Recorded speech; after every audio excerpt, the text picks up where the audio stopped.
নমস্কার, নতুন বাংলা থেকে বলছি সন্ময় বন্দ্যোপাধ্যায়। সত্যি নতুন বাংলা, নতুন বাংলার নতুন নতুন দৃশ্য নয়, নতুন বাংলার চিরন্তন দৃশ্য।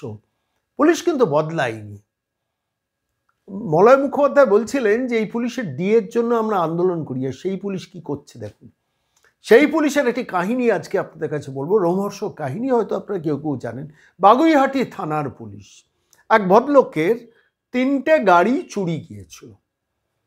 তিনি শেষ পর্যন্ত সেটা নিয়ে হাইকোর্ট পর্যন্ত গিয়েছিলেন। হাইকোর্টে গিয়ে বাগুইহাটি থানার পুলিশ, অর্থাৎ ওই অনিশ সরকারের বিধাননগরের অধীন বাগুইহাটি থানা, সেই বাগুইহাটি থানার পুলিশ গিয়ে বলেছিল, মহামান্য হুজুর, আমরা 3টে গাড়ি উদ্ধার করে নিয়েছি। তখন কলকাতা হাইকোর্ট মহামান্য বিচারপতি নির্দেশ দিয়েছেন 3টে গাড়ি ইমিডিয়েটলি আপনি যার গাড়ি চুরি গেছেন আপনারা তাদের ফেরত দেওয়ার ব্যবস্থা করুন।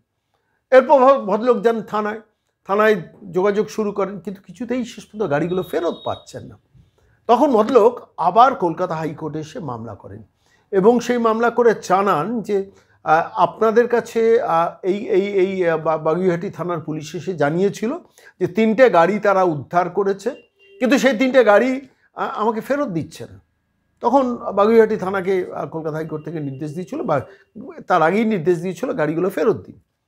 এর পরবর্তীকালে গাড়ি ফেরত না পেয়ে কলকাতা হাইকোর্টের নির্দেশ সত্ত্বেও বাগুইহাটি থানায় গাড়িগুলো ফেরত না দেওয়াতে তখন ভদ্রলোককে আবার আদালতে আসতে হয়, এবং আদালতে জাস্টিস তীর্থঙ্কর ঘোষ যখন থানার পুলিশকে ডেকে পাঠিয়ে বলেন যে কী হলো, গাড়িগুলো আপনারা ফেরত দিচ্ছেন না নির্দেশ থাকা সত্ত্বেও, তখন বাগুইহাটি থানা কি বলছে শুনুন। মানে চমকে ওঠার মতো খবর, সেটা হচ্ছে যে মহামান্য বিচারপতি, মাই লর্ড, আসলে ওই কিছু যন্ত্র পাওয়া গেছে, গাড়িগুলো পাওয়া যায়নি। ভেবে দেখুন, কিছু ওই গাড়ির যন্ত্রাংশ পাওয়া গেছে, গাড়িগুলো পাওয়া যায়নি। তাহলে গাড়িগুলো পাওয়া গেছে বলে কলকাতা হাইকোর্টে বলেছিলেন কেন, জানিয়েছিলেন কেন? ভেতর থেকে একটা ম্যানেজমেন্ট করার চেষ্টা করেছিলেন, এবং শেষ পর্যন্ত কলকাতা হাইকোর্টে যেটা ঘটেছে সেটা বলছি, বিচারপতি প্রচণ্ড রুষ্ট হন, ভৎসনা করেন এবং আমি কি বলেন, এবার কিন্তু আমি খুব কড়া নির্দেশ দেব, এবং সরাসরি বলেন 31শে জানুয়ারি সম্ভবত কলকাতা হাইকোর্টে ওই বিধাননগর পুলিশ কমিশনারেট বাগুইহাটি থানার পুলিশকে তাদের ফাইনাল রিপোর্ট, মানে তাদের ডেকেছেন, এবং সেখানে তিনি তার কড়া নির্দেশটা দেবেন। কি হতে পারে দেখুন, 3খানা গাড়ি থানার ভেতরে ছিল, সেই থানার গাড়িগুলো আদৌ আচমকা চুরি হয়ে গেল? এটা হয় মানে মানে আমি বলছি গাড়িগুলো গেল কোথায়? আসলে যেটা হতে পারে, যেটা আমাদেরও সন্দেহ, যে পুলিশে দাঁড়িয়ে থেকে গাড়িগুলোকে বিক্রি করে দিয়েছে, টাকাটাও তুলে নিয়ে, কারণ পুলিশের তো টাকা তোলা ছাড়া বেশি কাজকর্ম আজকাল ইদানিংকালে কম থাকে। ফলত সে গাড়িগুলো, তাহলে আপনারা কলকাতা হাইকোর্টে এটা বললেন কেন? কলকাতা হাইকোর্টে গিয়ে সরাসরি বললেন যে আমরা গাড়ি 3টে উদ্ধার করে দিয়েছি। আবার 3টে গাড়ি উদ্ধার হওয়ার পর সে গাড়ি আপনি ফেরত দিলেন না। তারপরে আবার দ্বিতীয়বার এসে আদালতে বলছেন, না স্যার, ওটা আসলে গাড়ি উদ্ধার হয়নি, গাড়ির কিছু যন্ত্র উদ্ধার হয়েছে। কি হতে পারে বলুন তো? স্বাভাবিক সাধারণ মানুষের ধারণা কি? গাড়িগুলো থানার ভেতর থেকে পুলিশই বিক্রি করে দিয়েছে, বেচে দিয়েছে।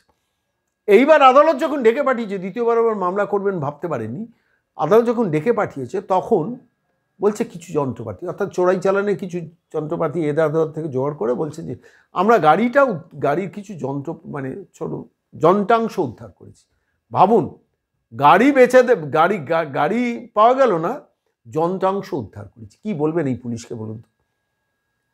মানে আদালতকে পর্যন্ত, যে এই ঘটনাটার একটা দিক হচ্ছে আদালতকে পর্যন্ত বাগুইহাটি থানার পুলিশ, অনিশ সরকারের ওই বিধাননগর পুলিশ, কুখ্যাত বিধাননগরের পুলিশ, তারা মিথ্যা কথা বলতে ছাড়ে না। এরাই তো আন্দোলনকারীদের পেটায় না, যারা ওই শিক্ষা বিকাশ ভবনে যায় তাদের এরাই পেটায়। ওই বিধাননগরে যেসব সরকারি অফিসের ব্যাপারে আন্দোলন হয়, সেই আন্দোলনগুলোকে এই বিধাননগর পুলিশ দিনের পর দিন পেটায়। এই অনিশ সরকার ডক্টর আশফাকুল্লাহ নাইয়ার বাড়িতে 40 জন পুলিশ পাঠিয়েছিল কাকদ্বীপে, মনে আছে? সেই বিধাননগরের পুলিশ, সেই অনিশ সরকারের বাহিনী এই কীর্তি করেছে। এটা জানানো দরকার। ঘটনাটা অনেকে হয়তো জানেন না, আমি শুধু এই কথাটা বলছি এই কারণে যে আদালতে গিয়ে বলছে 3টে গাড়ি পাওয়া গেছে, আবার যখন ফেরত দেওয়া তখন ফেরত দিচ্ছে না বলে ভদ্রলোক আবার যখন মামলা করেছেন তখন গিয়ে বলছে, না স্যার, আসলে কিছু যন্ত্র পাওয়া গেছে, ভেতরে পার্টস পাওয়া গেছে। কতটা, সরি টু সে, মানে কতটা ইতর শ্রেণীর মানুষ না হলে এটা করতে পারে বলুন তো? মহামান্য বিচারপতি বলেছেন যে আদালতে এসে আপনারা মিথ্যা কথা বলছেন। অ্যাডভোকেট জেনারেলকে বলেছেন যে কি করছে আপনাদের পুলিশ, আপনারা একটু ভেবে দেখছেন না? আমি বলছি এই পুলিশের ডিএ বাড়ানোর জন্য মলয় মুখোপাধ্যায়রা আন্দোলন করেন বলছিলেন। আমি তাকে টেলিফোনে কথা বলছিলাম।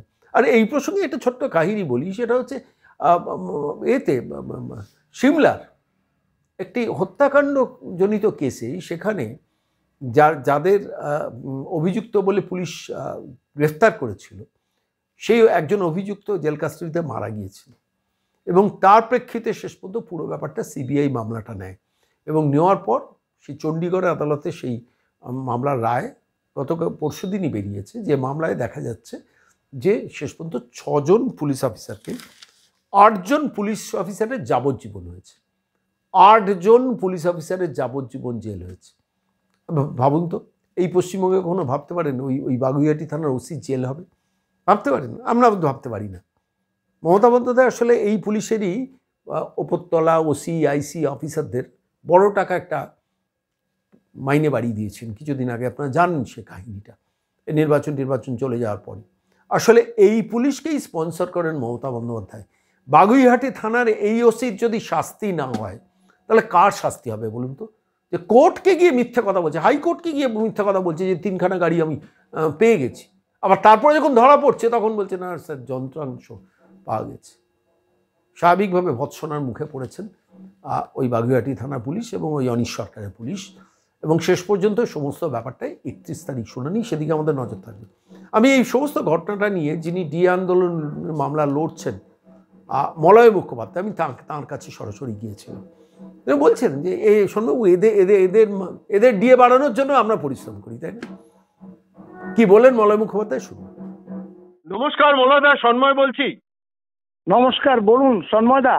হ্যাঁ বলছি, আপনি তো রাজ্য সরকারের ফেডারেশনের হয়ে রাজ্য সরকারের ডিএ মানে সরকারি কর্মচারীদের ডিএ নিয়ে এত লড়াই করেন, পুলিশেরও ডিএ নিয়ে নিশ্চিতভাবে তার মধ্যে অন্তর্ভুক্ত। সেই পশ্চিমবঙ্গের পুলিশ হাতে নাতে ধরা পড়লো জাস্টিস তীর্থঙ্কর ঘোষের বেঞ্চে, যেখানে 3টে গাড়ি, চুরি যাওয়া গাড়ি তারা উদ্ধার করে থানায় রেখেছে।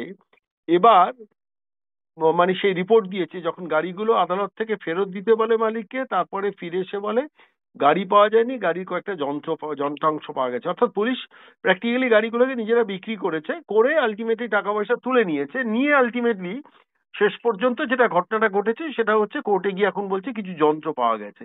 প্রচন্ড ভৎসনার মধ্যে পড়েছে এবং 31 তারিখ তার পরবর্তী শুনানি। কি বলবেন?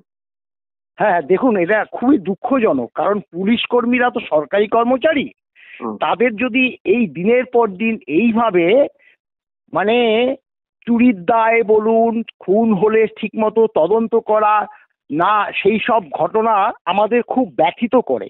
স্বাভাবিকভাবে এই ঘটনাটা আমি ফেসবুকে তুলে ধরেছি, কারণ এই যে আদালতে এর আগে মামলা হয়েছিল, একজন ব্যবসায়ীর 3টে গাড়ি চুরি গেছে, থানায় গেছে, থানায় গিয়ে বলেছে ঠিক আছে আমরা খুঁজে দেখব।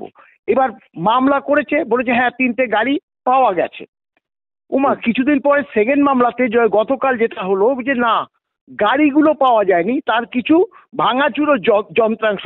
দেখুন, এটা তো একটা দুগ্ধপোষ্য শিশুও জানে যে ওই যে থানা আপনার টোটালি সেগুলো বিক্রি করে দিয়েছে, বিক্রি করে দিয়ে পরবর্তীতে বলছে যে যন্ত্রাংশ পাওয়া গেছে। এটা পরিষ্কারভাবে এইভাবে যদি পুলিশ কর্মীরা এবং বিচারালয়ে অর্থাৎ বিচারকের কাছে এইভাবে মিথ্যে বার্তা পরিবেশন করে, এবং বিচারকরাও তো দেখুন শুধু ভৎসনা করে দিয়ে ছেড়ে দিলে তো হবে না। তবে এবার আমি দেখলাম রিপোর্টটা পড়ে, আগামী যে 31 তারিখ আছে সেখানে যদি ঠিকমতো সেই গাড়িগুলো উপস্থিত করতে না পারে, তাহলে হয়তো বিচারক একটা নিশ্চয়ই রুল জারি করবে বলে মনে হয়।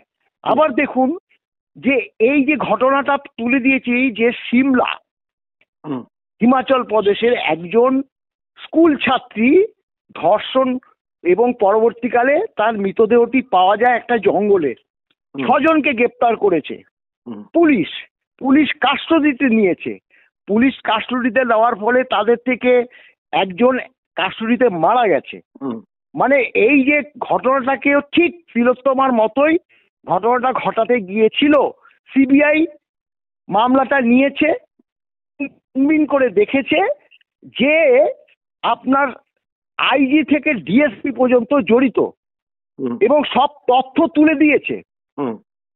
সিবিআইয়ের যে আদালত চণ্ডীগড়ের তথ্য তুলে দিয়েছে, সেই বিচার ব্যবস্থায় তার সেই 8 জন মানে আইজি এবং ডিএসপি সহ হিমাচল প্রদেশের 8 জন পুলিশ কর্মীর যাবজ্জীবন সাজা হয়েছে। এটা কেন আমি তুলে ধরেছি যে এই তিলোত্তমার এক একটা পুলিশ অফিসার যে ধরনের ঘটনা ঘটিয়েছে, তারপরেও তারা যে পার পেয়ে যাচ্ছে, এটাই সব থেকে আমাদের রাজ্যে দুঃখজনক ব্যাপার। এবং এক্ষেত্রে কি হয়, এই যে যারা মাথায় বসে আছে আইএস আইপিএসরা, তারা এই ছোটখাটো পুলিশদের দিয়ে কাজ করিয়ে তারা ফয়দাটা লোটে এবং একদম নিচুতলার মানে পুলিশ কর্মীরা বলির পাঠা হয়। এবং এটাই আমাদের কাছে দুঃখজনক ব্যাপার যে নিচুতলার পুলিশ কর্মীরা এখন যদি একটু সজাগ না হয়, তাহলে কিন্তু তাদের অদূর ভবিষ্যতে কিন্তু বিপদ দেখা দেবে, এইটুকু আমরা মনে করছি। অনেক ধন্যবাদ মলাদা, অনেক ধন্যবাদ।